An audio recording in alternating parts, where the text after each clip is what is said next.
My approach when it comes to working with clients is what I call client collaborative. And what I mean by that is I want my clients to feel like we're working together to come up with the images that best portray either themselves, if it's like a business portrait, or if it's the products or locations they're wanting to promote or show off.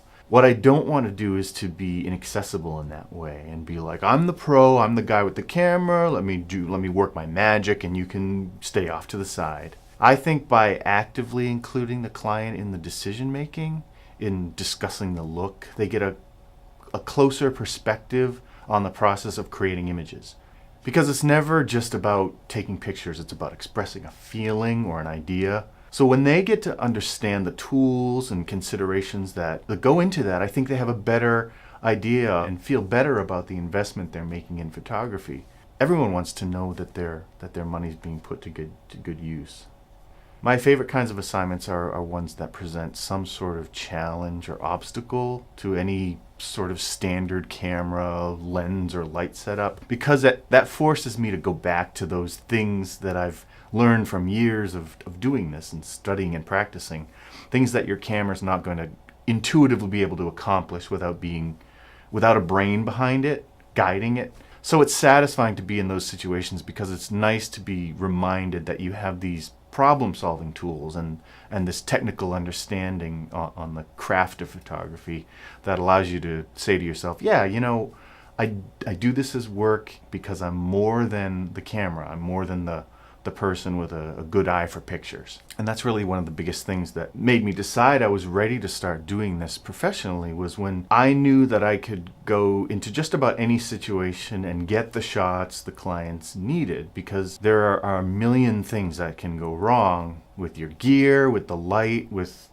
distances. Client satisfaction is my number one priority, and if I can't achieve that, I've got no business doing this.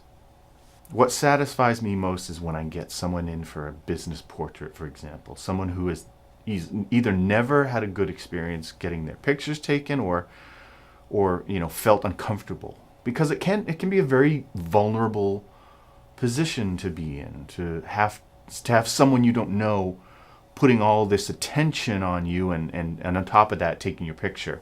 So making a personal connection by just being yourself, not putting on any special photographer persona, can really go a long way towards creating the relaxed environment that's going to result in great pictures. Any opportunity to show my client that I'm just a normal person, that we're again working together, I think is genuine and helpful. Like if we're looking over some of the pictures in the studio as we go, I'll openly admit things like, oh, I don't like how I shot that. I don't like how I posed you here. Oh, I had the backlight set wrong, etc. Because I think that level of transparency humanizes you more.